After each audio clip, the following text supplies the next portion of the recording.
lesson number 9. What is Unity? What is Unity? In this tutorial, you will learn more about the Unity engine itself, why it's sometimes referred to as a game engine, how it came to be, and how it has evolved over the years. Let's go to step number 1. Unity began its life as a game engine, but evolved to be a creative tool that's used by many different industries. That being said, Unity still retains its game engine roots, and the story of how and why it was created provides insight to why it works the way it does. If you're not sure what the term game engine means, you're not alone. Game engines are evolving in the game industry, but they are rarely explained, and that can be confusing for newcomers and creators in other industries. So let's begin by first defining what a game engine is. So essentially, step number 1 just tells you that we're going to define what a game engine is, and you can mark step 1 as completed. Excellent. So what is it? What is a game engine? A game engine is the point of union for all aspects for creating a game. For creating games, like all applications, they are made of smaller pieces, like for instance, 3D models, scripts, and audio files. So basically you put all those elements together and then you create a user experience. If 3D models, scripts, and audio files were ingredients, Unity and other gaming engines will be the recipe, will be the food you drop them into. So now let's look into this. In this graphic, you see 3D models, you see textures, audio, which this will be the materials, scripts will be coding, animation, or 2D sprites. Okay, so like the operating system that is ensuring you're able to read this tutorial, game engines were created to make sure that your game will display on the screen. Objects will be able to interact with other objects. Sounds will be audible, and your application will be publishable in a way that your device can run. So that's what it is. A game engine puts all these elements together so that you can create a video game. Now you can mark step 2 as completed. Step number 3. What do you do in a game engine? So now that you have a basic idea of what a game engine is, now we're going to learn more about what creators do with it. If a game engine is used to implement the content you bring into it, what is that content? In a game engine, the creator is putting together everything that the user will experience in the final product. If that product is a game, then the creator designs gameplay, such as jumping on platforms. If it is an animation, the creator devises the action being recorded. If it's a VR architectural visualization, the creator builds a photorealistic environment that the user will walk through. So essentially, that's what you do with this system. It gives you the way to make your product interactive, a great experience for the user. So that's what it is. If you are with me, mark step 3 as completed. Excellent. Okay, what are some of the things that you don't do in Unity or a game engine? You don't create assets. Assets are not created here. The objects and sounds that are the building blocks of the interactive experience. Instead, those assets are created in specialized external programs called digital content creation, DCC tools. Many DCCs are integrated with Unity to ease the process of importing them. So there are different types of DCC tools that are used in real-time development. For instance, 3D DCCs, and those are programs that are created so that you can create 3D models. For example, Maya. If you ever heard of Maya, this would be 3D digital content creation tool. Autodesk. There is also ZBrush. If you ever heard of ZBrush, this is a tool to create 3D animation objects, animated objects. You can explore ZBrush if you would like. It has very cool graphics. They are beautiful, I think. Blender is a very famous tool. And yeah, so you can take a look at Blender if you like. It says watching YouTube, so we're gonna watch this very quickly to get an idea.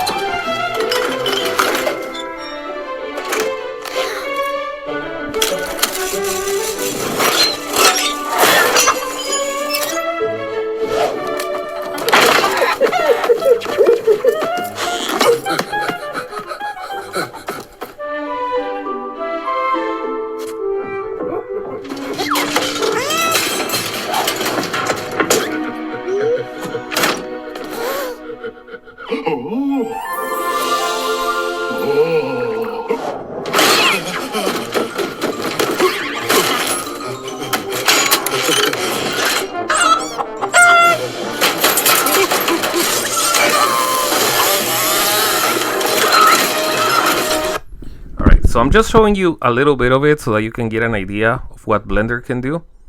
And if you like to watch the whole video, you can come to this lesson and you can click on the clickable link for the 3D digital content creation tool. We also have 2D digital content creation tool. So programs for creating 2D images, illustration, textures, and interfaces. For example, Photoshop. You've heard of Photoshop, Illustrator, Substance, Painter, and GIMP. Photoshop, you know that Photoshop is in the Creative Cloud. Many of you have used Photoshop. Illustrator, that's another program from Adobe. Substance, from Adobe as well. We have Painter. This is from Adobe as well. GIMP. So those are image manipulation programs. Okay, and this is an open source. So if you don't have Adobe, this is a different tool that you can use to practice. We also have audio digital content creation tools. And those are programs for recording, editing, and mixing sound effects and music. For example, Audition. This is from Adobe, a professional audio workstation. We also have Logic Pro. You can also spend some time looking into those programs. You can also type the name of the program in YouTube. Here you can see that there is multiple channels. It has like an equalizer. It also has different effects like delay, reverb, distortion. Yeah, you can pretty much do anything. In your computer, you may have GarageBand, which is kind of like a simple version, but it does the job.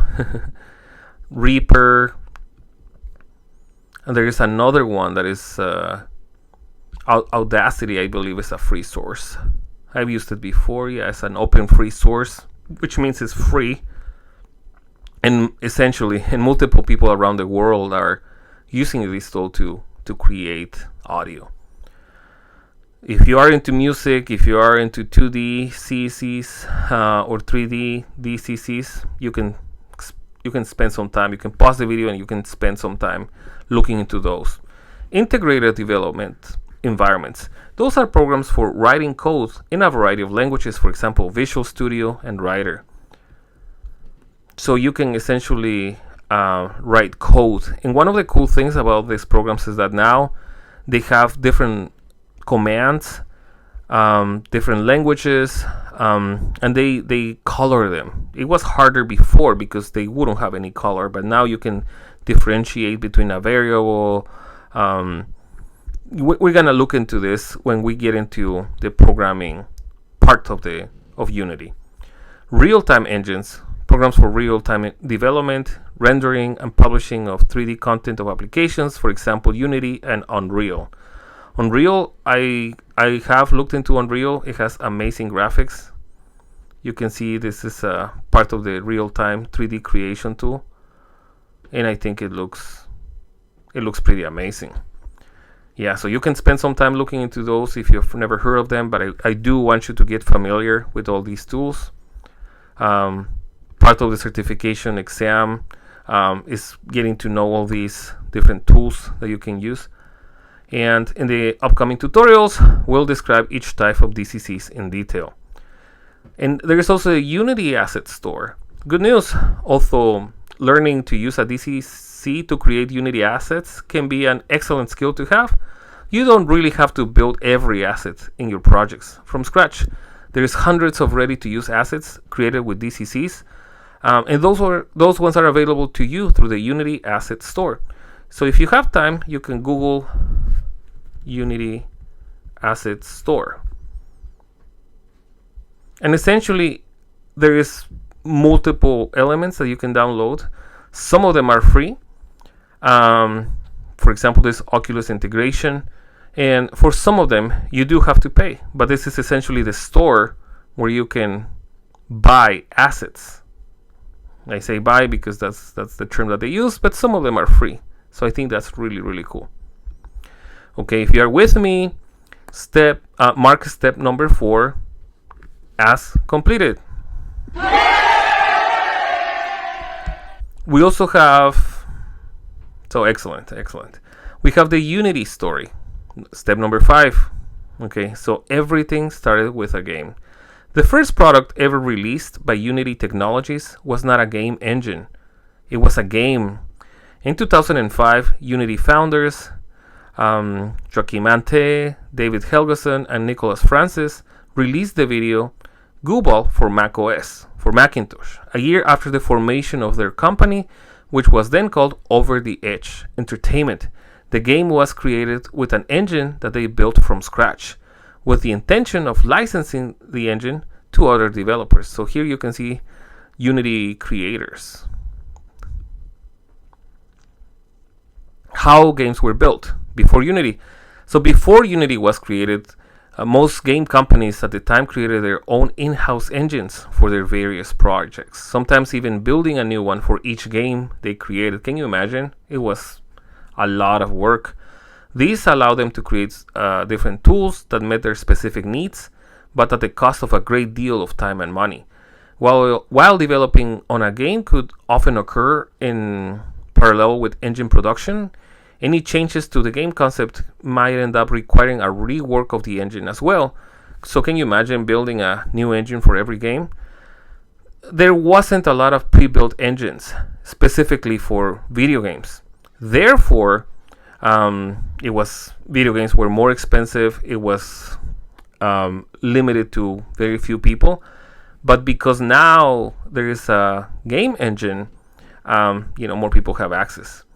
But Gooball wasn't a success, but Unity would be. Ante, Francis, and Helgason premiered the Unity engine at Apple's Worldwide Developers Conference. Initial adoption of the engine was slow, but would soon catch on with indie developers, so independent developers. And Unity hit the market in the mid-2000s, when the face of the game industry was beginning to change. Unity was uniquely positioned to be an important part of the indie game revolution, as it would come to be called. 3 factors were critical to Unity's early success: the introduction of dependable digital distribution models for games, a focus on appealing to independent developers, and support for early smartphones.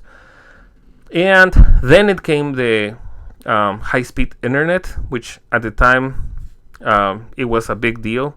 Now there is high-speed internet pretty much everywhere. Is the standard, even in in every house. If you don't have full-speed internet at home, you don't even want to go online. It's frustrating to have slow internet, but before, having high-speed internet was a luxury.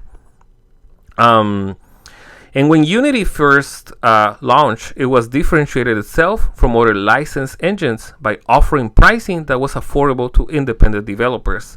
Unity also focused on providing a good experience for developers, something that most other licensed engines overlooked. These 2 factors helped Unity gain traction in the growing indie development community. When the original iPhone opened up the Apple Store to third-party applications, Unity was one of the first tools to support the platform, which solidified its role in the exploding mobile games market. Soon, more than half of the games on the App Store were developed with Unity, a trend that continues today for mobile games on both iOS and Android. So most of the video games that you play today were built with Unity. I think it's awesome. So now you can mark step 5 as completed. Congratulations. This was a really long step. So mark step as completed. Next steps. So Unity's core value was once to democratize game development, which means to make it available for everybody. Today it is simply to democratize development, not to move its focus away from games, but to open the doors to do so much more. We've seen different videos. We know Unity has big capacities to do multiple things, not just video games. Now it has evolved from a game engine to a real-time engine, adding new capabilities that serve game developers, but also animators, engineers, designers, trainers, and marketers across many industries.